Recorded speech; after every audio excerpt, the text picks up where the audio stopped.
poco al servicio de eso.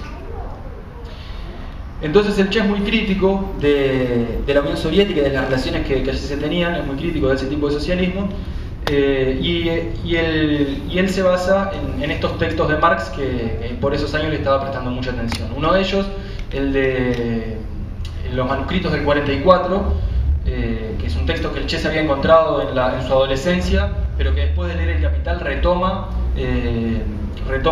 su estudio y le va a dar mucha importancia, y de ahí extrae las categorías que van a ser prácticamente de las que más usa en el socialismo del hombre en Cuba, que son las categorías de alienación y enajenación. Alienación en tanto pérdida de esencia humana, es decir, de dejar de ser otro de sí mismo, digamos, entendido así. Por lo tanto, una especie de humano que se está perdiendo en función de relaciones sociales de tipo capitalista.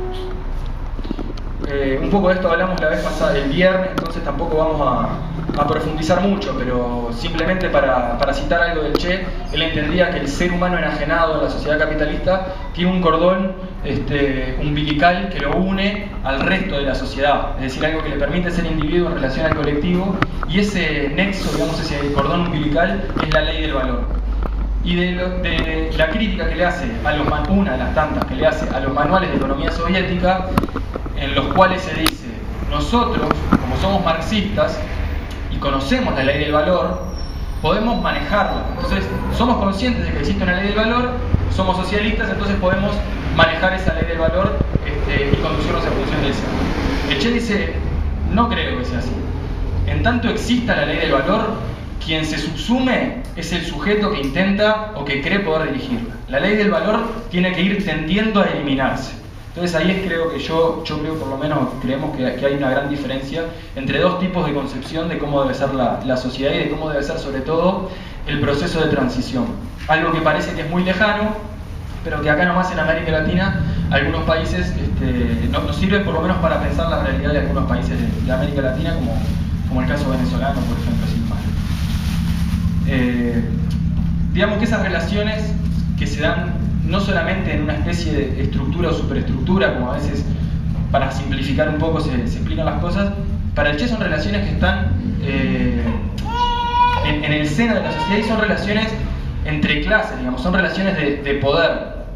Por eso el Che le da tanta importancia a la cuestión del poder, digamos, o sea que para él ahí se define la contienda. Cuando hablamos del poder como un segundo elemento, entendemos que el Che no es que haga un descubrimiento mágico sobre la cuestión del poder o que aporte algo notablemente nuevo, sino que el Che, cuando habla de la cuestión del poder, se inscribe en una tradición de pensamiento que lo precede y que podemos resumir a grandes rasgos como el socialismo revolucionario, que está en discusión desde siglo XIX.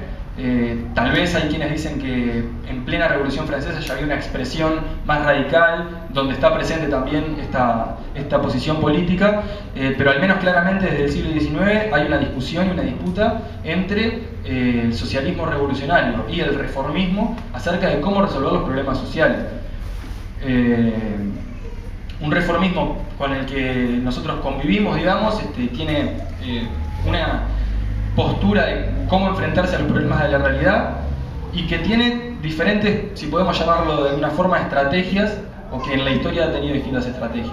Una de ellas es la de avanzar en el marco institucional a partir de cambios o mejoras para la clase trabajadora y para el pueblo en general, y es un poco la idea que se ha puesto en juego, por lo menos entendemos, o posiblemente se ha puesto en juego en este último tiempo. Es decir, nunca llegar a tocar las bases de esto que decíamos, las bases ontológicas de la sociedad, sino mantenernos en una especie de mejorar en función de lo posible las condiciones de vida, pero nunca jamás atacar la cuestión de quién tiene el poder en la sociedad capitalista. Esta hipótesis de avanzar en democracia, digamos, que se presenta con un título lindo, ve su límite cuando se enfrenta con la cuestión del poder, es decir, no da el paso que va más allá. Por otro lado, otras expresiones del reformismo que han tenido mucho éxito en la década del 90 o que han visto la luz en la década del 90, es aquel reformismo que se plantea encerrarse en sectores particulares, en fragmentos particulares de lucha sin atacar nunca el problema de la centralidad del poder, es decir, tratar de cambiar el mundo sin resolver el problema del poder directamente. Esta postura que deriva en condiciones reformistas en función de que no ataca el problema de clase que hay de fondo en cada aspecto. Está claro que todo esto, en cierta forma, nos sigue interrogando y nos sigue interpelando a nosotros como izquierda que necesita hallar un camino sobre el cual poner nuestra política arriba de la mesa y significar nuestras acciones cotidianas. Y decimos esto porque la ausencia de estrategia tiene eso también.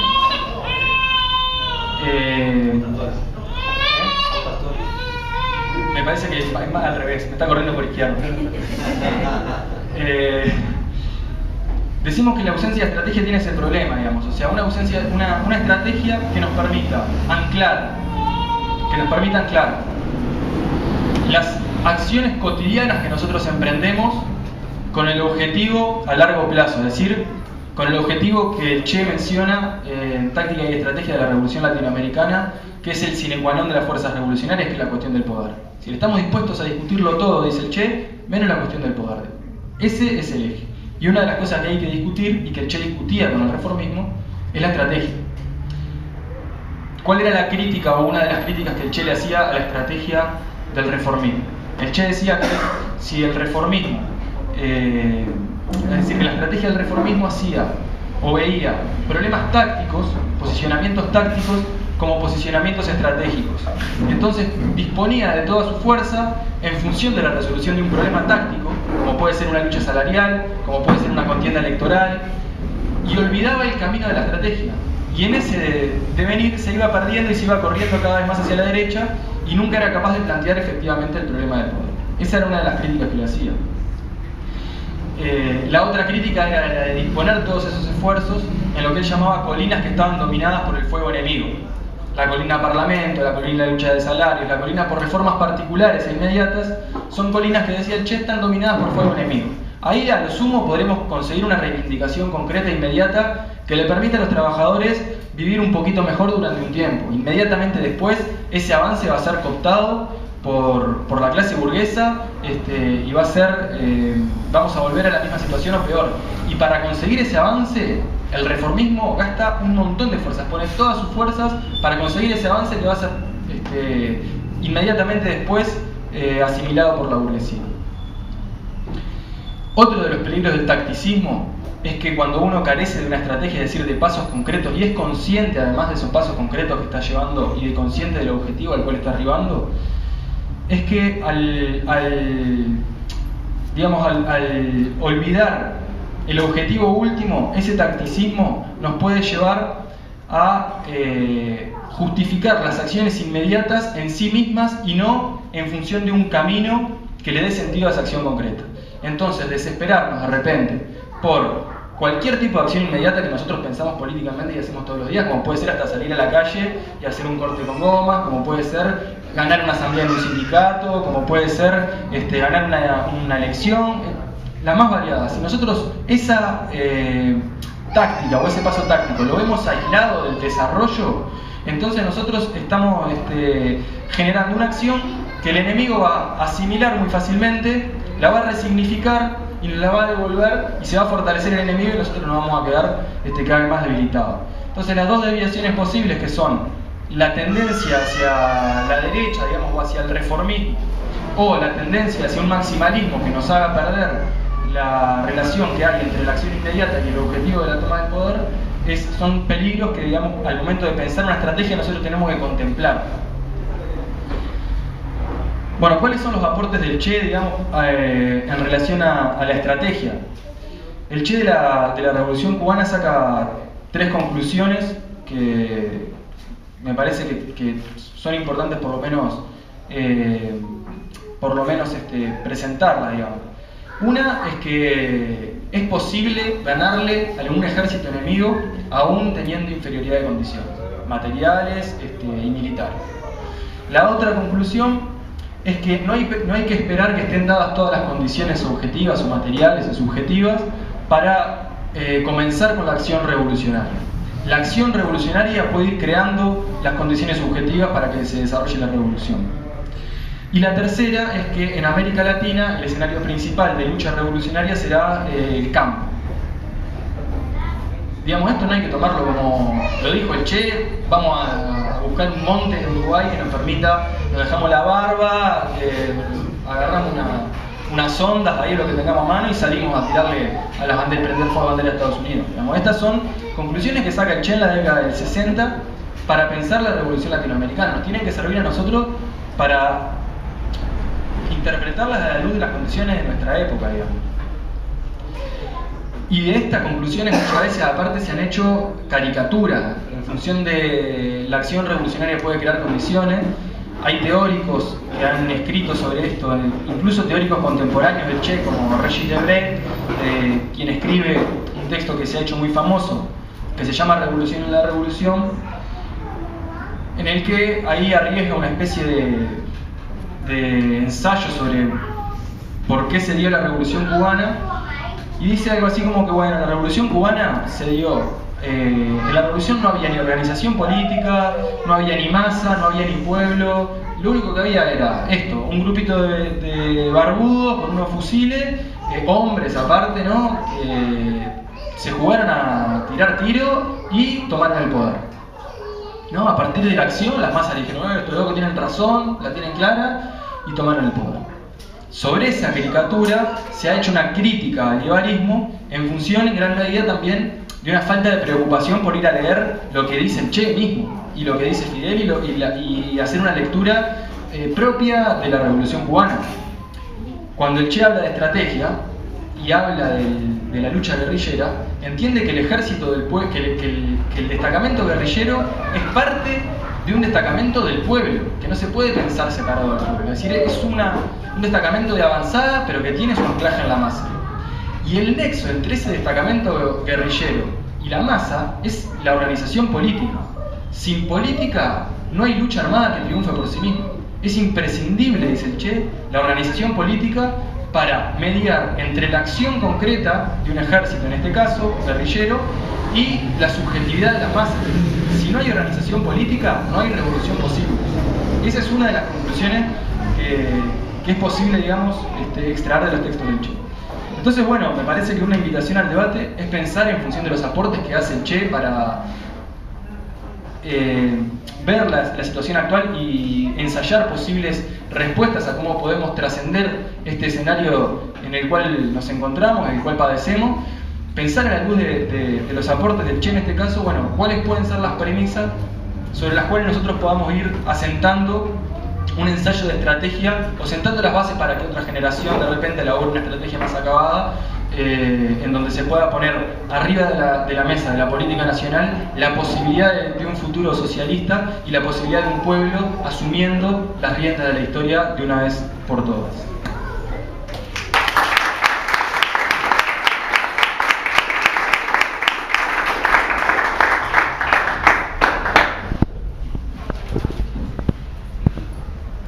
Bueno, agradecer a los compañeros de Liberación por la invitación a esta instancia, también a los compañeros por rescatar ideas principales con respecto a Ernesto Guevara, nuestro comandante, aún vigente. Bueno, la presentación mía principalmente tiene que ver con el guevarismo, digamos, y hay dos elementos principales para poder hablar de guevarismo. Cuando nosotros hablamos de guevarismo, en primera instancia hablamos no solamente de Ernesto Guevara, sino también del guevarismo que, digamos, sobrepasa al pensamiento de Ernesto Guevara, que reconocemos en el pensamiento de Ernesto Guevara la síntesis histórica de lo práctico, lo teórico en una gesta revolucionaria que es Cuba. Y en el guevarismo, bueno, la acumulación política de experiencia de lucha a nivel revolucionario en el continente latinoamericano y en África, en Asia y en otros pueblos oprimidos por el imperialismo. eso principalmente, es decir, no solo a Ernesto Guevara, digamos, porque si no nos llamaríamos Movimiento Ernesto Guevara o Izquierda Ernesto Guevara, sino que es izquierda guevarista, por lo tanto contiene una serie de experiencia y acumulación teórica de las luchas revolucionarias y de los movimientos revolucionarios que existieron en el continente. Eso como primer elemento.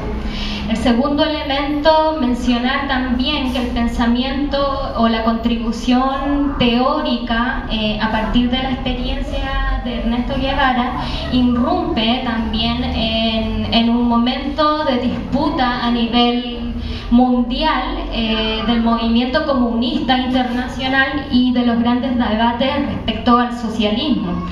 Irrumpe también en el debate entre el maoísmo, por una parte, no a nivel teórico, sino en un momento de conducción del proceso socialista. Y en medio de ese escenario a nivel internacional en la historia humana aparece, digamos, la Revolución Cubana, que luego se declara también socialista, digamos. Y desde ahí el aporte de Ernesto Guevara, digamos. Sus elementos programáticos, la táctica revolucionaria, los elementos estratégicos con respecto al aporte que hace el guevarismo para la revolución socialista. Entonces, esos son los dos elementos para enmarcar, digamos, lo que es la presentación. Bueno, ¿y a qué responde el pensamiento guevarista? Bueno, al carácter programático de la revolución, cuáles son los desafíos, los problemas programáticos que se persiguen en una lucha revolucionaria, cuáles son.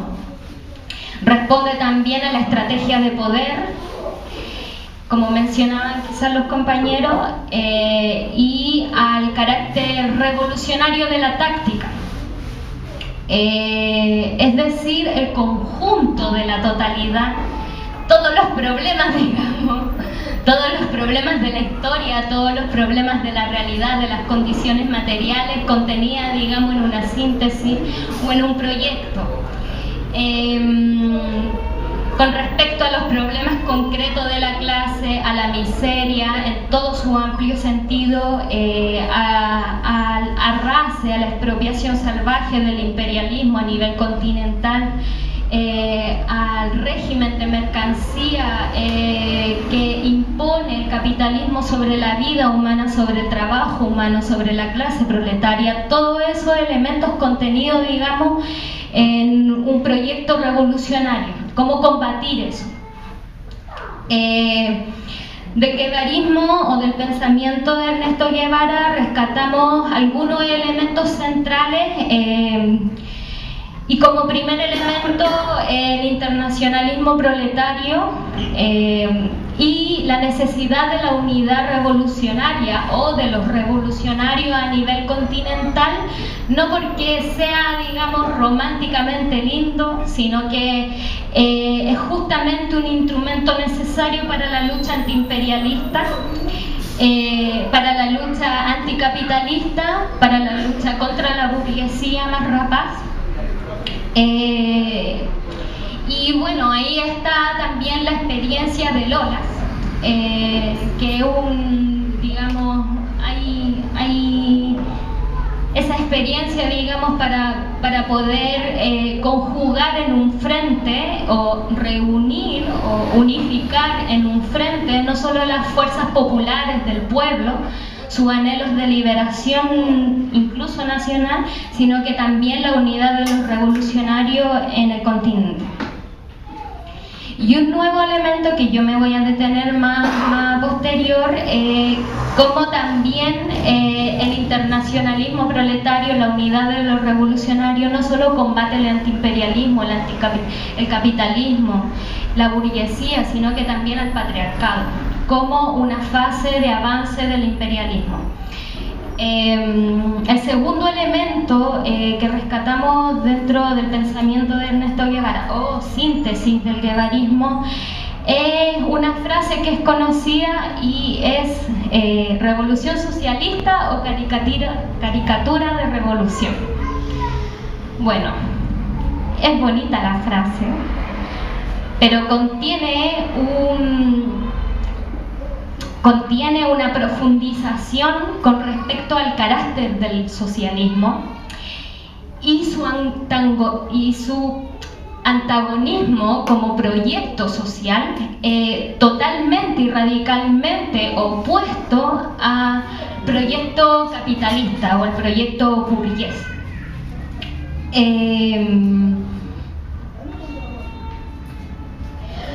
Desde ahí, digamos, esta frase un poco hace eco respecto al pensamiento o a esa corriente socialista que dice, bueno, en ese contexto histórico, cuando existe la propuesta o el acuerdo de coexistencia pacífica, digamos, con el imperialismo, también la idea estalinista del socialismo en un solo país.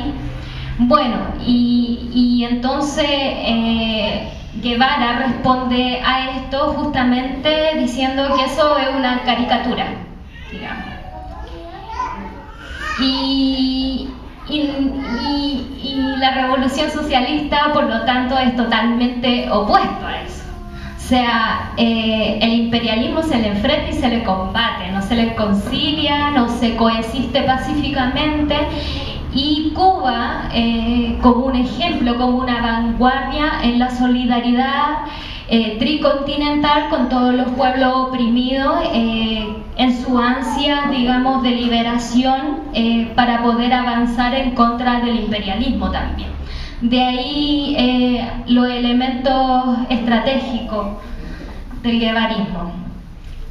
Y por último, un elemento que lo comentaban los compañeros, que a nivel teórico, incluso antes, en la misma guerrilla, cuando él es comandante, digamos, el papel de la educación también empieza, su experiencia, digamos, en los campamentos que él tiene, no solo hace la fábrica de los zapatos, los bototos, el habano, sino que también se preocupa de la educación de los campesinos, la alfabetización, digamos. Ahí ya hay un germen en el papel, digamos, de lo que es algo que es objetivo, que es la moral y la ética comunista o revolucionaria, y que posteriormente él sistematiza y habla sobre la conciencia de clase, ¿no? Y le da tal importancia que cuando él menciona, nosotros, bueno, revolucionarios no solo combatimos contra la miseria más rapaz del capitalismo en sus condiciones materiales, sino que también combatimos contra la alienación del ser humano, la relación del ser humano o de la ser humana con el trabajo, esa alienación, digamos, que es propia del régimen de las mercancías. Entonces no es solo, digamos, un instrumento, no lo dice, digamos, yo quiero derribar un mito, no es un planteamiento sobre la subjetividad, sino que es un planteamiento sobre las condiciones objetivas de la alienación. Es un elemento material, objetivo. O sea, no es una teoría sobre la subjetividad, no.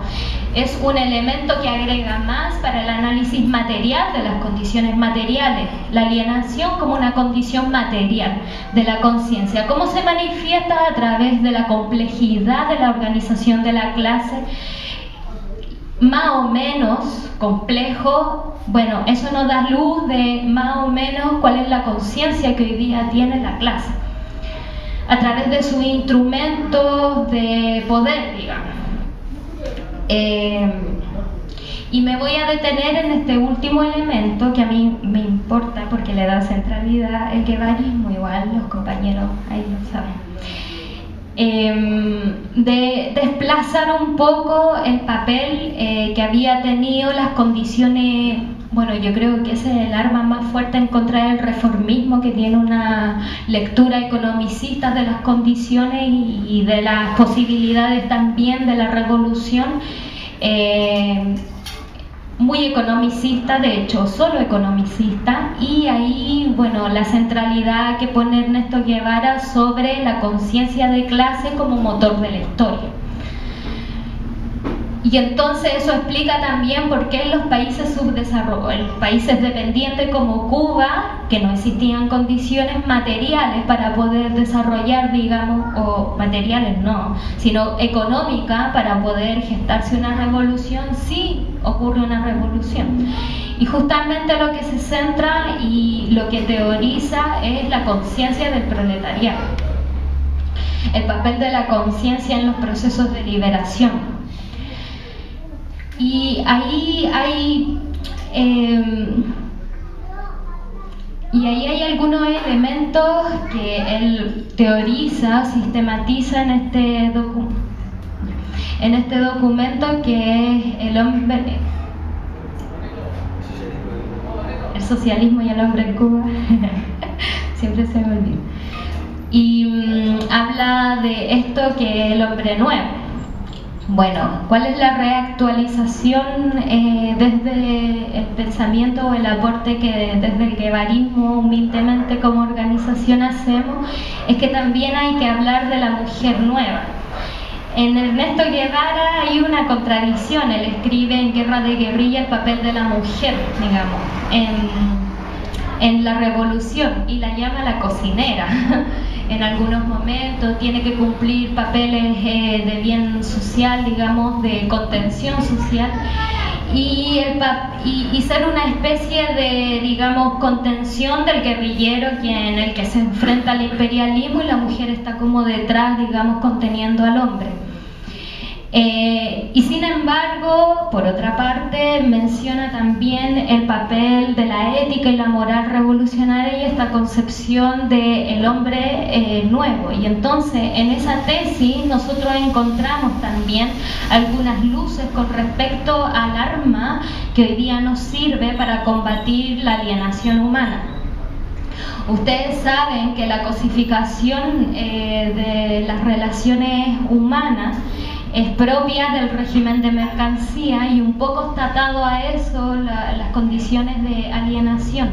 Y nosotros creemos que la cosificación está relacionado también con la cosificación de las relaciones o del binomio entre hombre y mujer. Y ahí hay un elemento que contiene también la alienación del ser humano, de la ser humana. Por lo tanto, el aporte que hace el feminismo en términos programáticos ahí es tremendo. Hay un autor que es Iñaki, que él menciona de que en este periodo imperialista el patriarcado, digamos, es un gran aliado justamente para dar avanzada o para sostener, digamos, un momento de crisis del imperialismo, o de crisis entre comillas, porque es crisis para los pueblos, no para los imperialistas.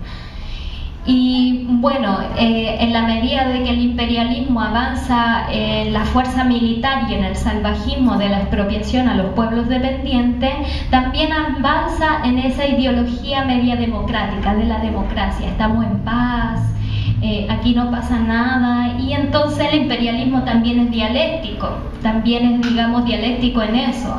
Avanza brutalmente, pero por otra parte ideológicamente también avanza para poder contener ideológicamente la brutalidad de la cual es propia hoy día. Y bueno, el uso del patriarcado, del machismo, también es un elemento ideológico propio del imperialismo. Si no, ¿cómo explicamos la situación del avance del machismo, de los femicidios, de la trata de personas?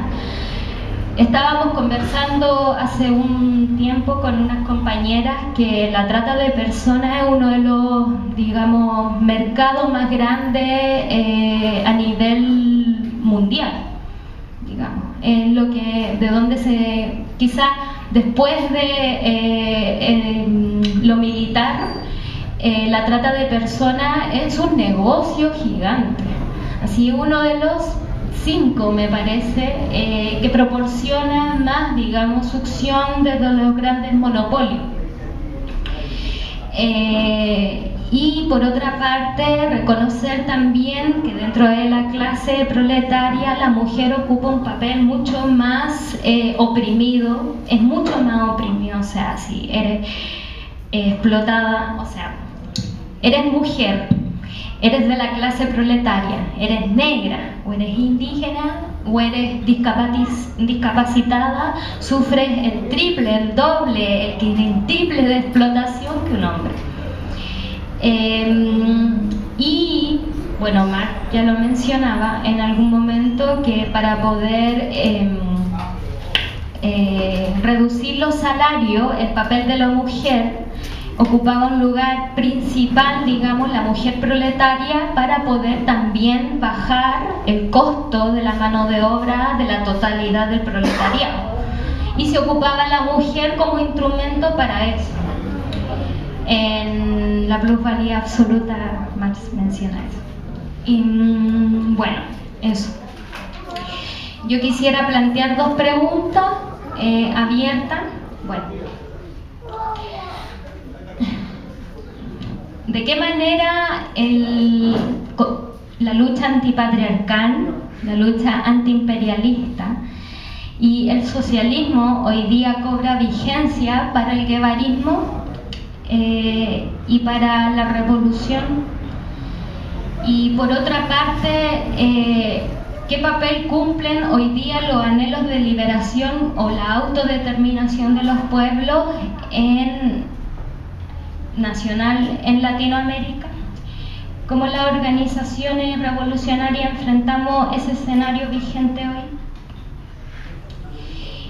¿Y qué centralidad tiene el movimiento feminista para los anhelos de conquista de verdadera independencia?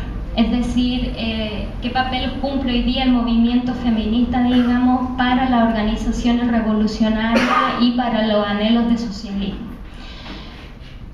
Eso.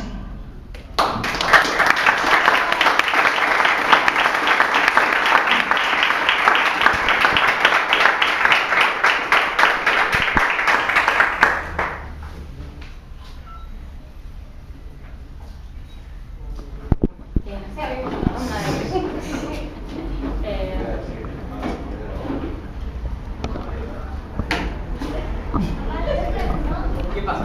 Ahora. Contá cómo sigue. Y abrimos el Suéltalo. Lo dijo antes, si hubiera llegado temprano.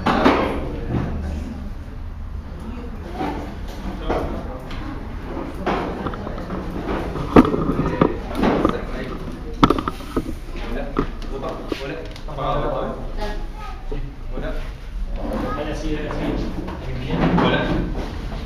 Está bien, pero en realidad, creo que cada generación de militantes, cada generación de clase obrera tiene que enfrentarse a su propia realidad, ¿no? Y responder por sí misma las preguntas que la realidad le plantea, ¿no? En ese sentido,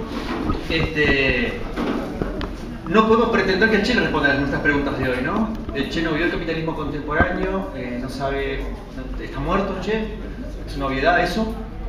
Quizá no fuera tan obvio en realidad, en el sentido de que todavía buscamos las respuestas a nuestro tiempo en el Che. Y yo creo que eso no es posible. Tampoco es posible en Lenin, tampoco es posible en Mao, tampoco es posible en ninguna de las construcciones doctrinarias del siglo XX. Entonces, en ese sentido, yo diría de que como provocación el Che hay que matarlo. Como hay que matar a Mao, como hay que matar a Lenin. Por supuesto hay que seguirlo leyendo y todo eso que tenemos que hacer con el Che para formarnos, etcétera, etcétera, ¿no? Pero sí, como caja teórica, como cárcel teórica, hay que matar al Che, me parece. Porque él no va a resolver el problema que tenemos hoy de orfandad estratégica, como planteaba Nicolás, ¿no? El problema de la orfandad estratégica, ¿no? Que en definitiva es el problema que está detrás de esta enorme fragmentación que tiene la izquierda. Entonces, en ese sentido, la pregunta que dejo sobre la mesa es: pensemos estrategia, pensemos tiempo político. Creo que ahí no hay que discutir doctrina, hay que discutir en primer lugar caracterización del capitalismo contemporáneo, hay que estudiar muchísimo en ese sentido. Ahí sí podemos ir al Che, ahí hay que ir sobre todo a Marx Y una vez que podamos avanzar sobre eso, hay que por nosotros mismos avanzar sobre las preguntas que Reviano plantea. Es decir, ¿qué hacer en clave de vocación de poder, de disputa por el poder? Y esa es la pregunta que coloco sobre la mesa hoy. Es decir, ¿cuáles identifican ustedes los núcleos problemáticos en el Uruguay actual, o en Chile, o en América Latina, vinculados con la lucha de clase y con el problema del poder?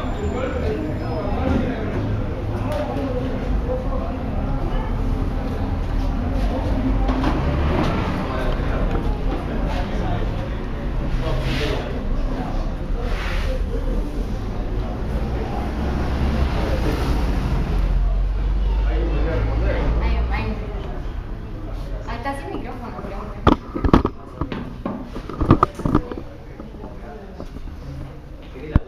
¿Cómo hacemos? ¿Así o...?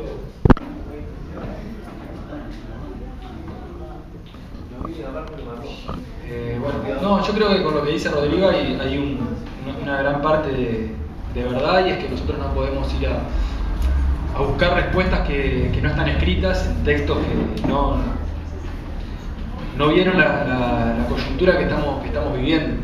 Sobre todo está bueno remarcarlo porque nuestra izquierda, creo que uno de los grandes legados que nos ha dejado ha sido el ir a apelar a textos que ya por sí mismos son consagrados como verdades y justificar las acciones en función de aquellos textos, ¿no? Y eso es algo de lo que nosotros tendríamos que desembarazar.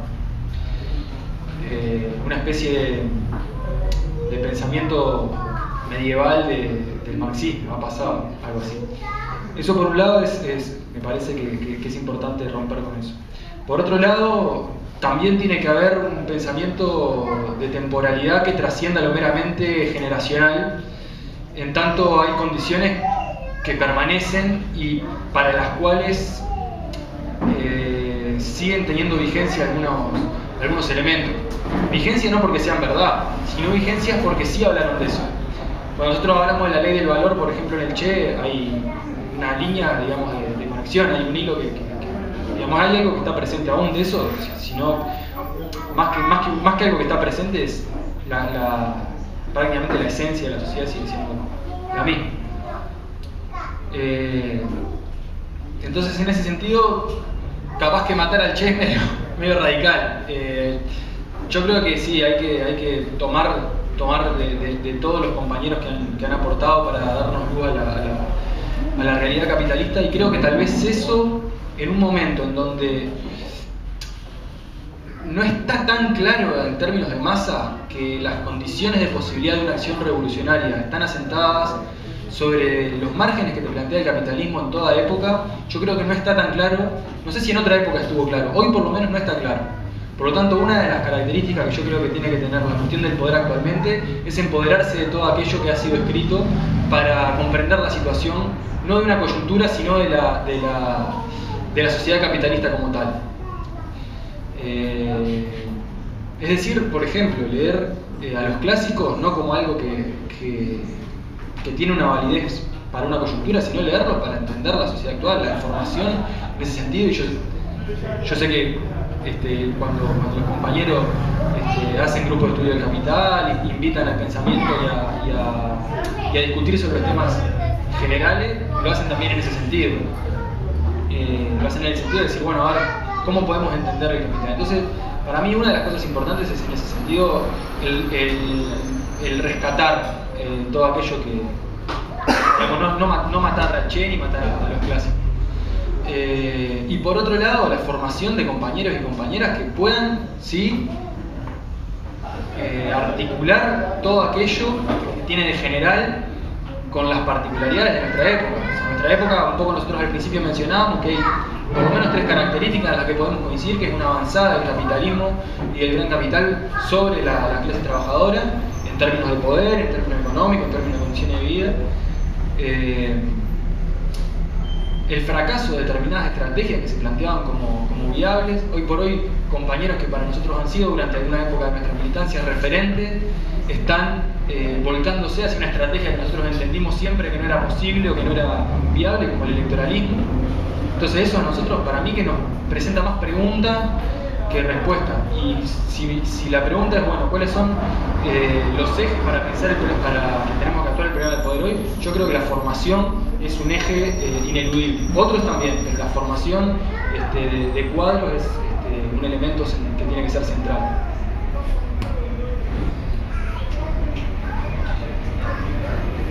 Hola.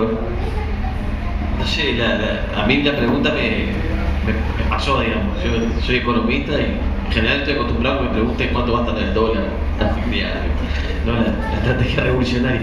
Pero, no, pensando un poco, me parece que fue provocadora la afirmación, pero que está mal, que es al revés, que no hay que matarlo, hay que a los revolucionarios, a las revolucionarias hay que revitalizarlo, no matarlo. O sea, revitalizarlo no es hacer guerra de cita, revitalizarlo no, justamente porque las citas sí, los escritos sí están muertos. Revitalizarlo no es saberse, como yo ironizaba al principio, cuál era el nombre de la moto. ¿Qué mierda nos aporta saber el nombre de la moto del Che? No le importa un carajo, es una anécdota, ¿no? Revitalizarlo no es eso. Revitalizarlo es revisitarlo, tomar del legado para nuestro tiempo, porque me parece que uno de los problemas del hoy es justamente ese, que nosotros no es que la izquierda de hoy no está, si se le puede llamar izquierda, presa del Che, es que no tiene historia, ¿no? Justamente no hay pensamiento estratégico porque no hay mirada de la historia, del presente, de las contradicciones para relanzar hacia un horizonte transformador. Entonces me parece que justamente la idea de revisitar a veces a las grandes y a los grandes revolucionarios tiene que ver con eso, con revisitarlo para hacer al pie de la letra, sino justamente para revitalizarlo y no matarlo. O sea, es tomar el ejemplo de la historia para volver a relanzar cosas que no van a ser, no pueden ser iguales porque justamente las contradicciones en el presente son distintas, algunas, ¿no? Otras son más o siempre las mismas o se manifiestan de forma diferente. Entonces, ¿cuáles son los métodos, las estrategias? No necesariamente van a ser los mismos. Eso como en general, más allá del Che, ¿no? Es lo que yo pienso. Y te cuento una anécdota. Yo porque estudié un poco el pensamiento económico del Che, porque hace unos años empecé a estudiar qué estudiaba la izquierda en un ciclo de lucha de auge revolucionario como fue la década del 60, ¿no?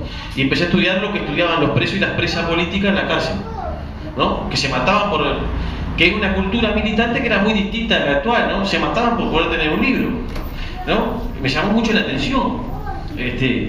Y también era una izquierda que tenía unas características que está bueno para pensar. Por ejemplo, cuando uno estaba en un grupo y no estaba en otro, porque tenía claro por qué era de tal sector y no de tal otro. Porque planteaba la estrategia era tal, las tácticas eran tal, y nosotros pensábamos que la estrategia era otra, o la estrategia era la misma, pero la táctica era diferente. O sea, había una conciencia de para qué se estaba peleando, ¿no? Entonces, ordenar eso hoy me parece que es una cuestión relevante también. Entonces me parece que justamente más que matarlos hay que revitalizarlos, no hay que hacer lo mismo, porque eso sí, eso ya está muerto, esa estrategia está muerta, no hay que saberse el Che de memoria, pero hay que entender cuestiones de método y esas cuestiones, eso como general. Y si me preguntaría sobre los grandes desafíos, algunos son los mismos, ¿no? Creo que superar el capital como relación social es ese gran desafío. Sin entender esto, me parece que una de las cosas que la compañera traía mucho el problema patriarcado y que nos ha costado es entender que esa centralidad del reino de la mercancía, ¿no?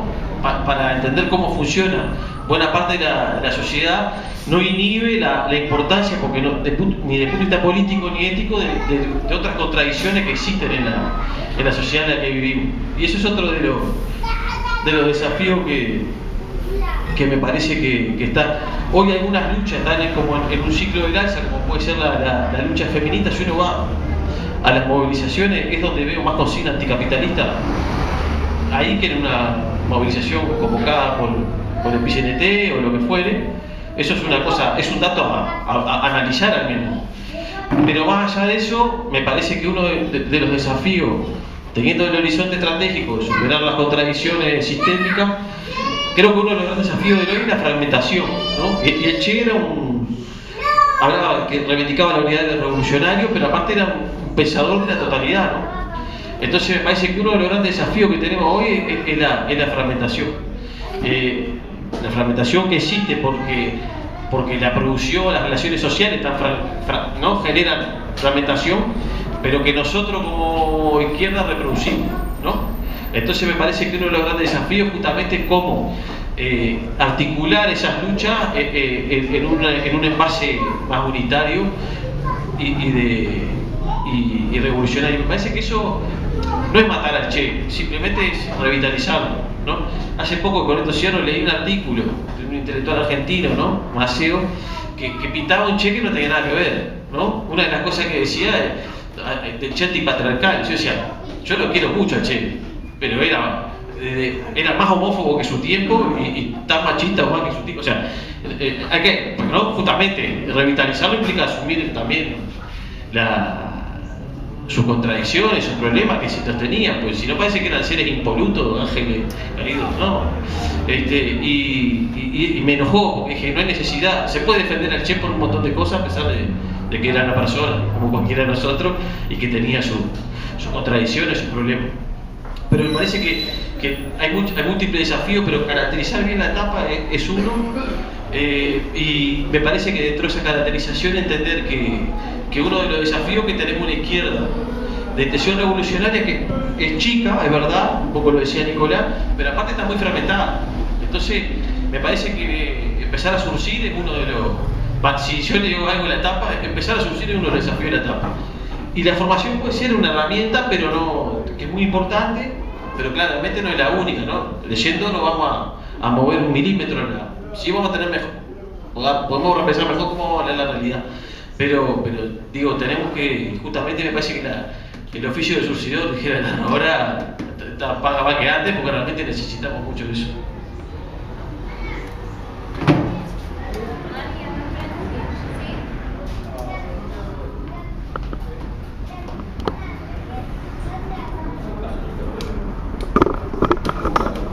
Buenas tardes, compañeros, compañeras. Saludos. ¿Está apagado? Ah, qué voz potente que estoy. Me quedé asombrado a mí. No, buenas tardes. Saludo esta actividad, la actividad que se han venido haciendo en distintos lugares por el octubre revolucionario y rescatando al Che en el 50 aniversario de su asesinato, porque es muy importante, son muy importantes. Hay un elemento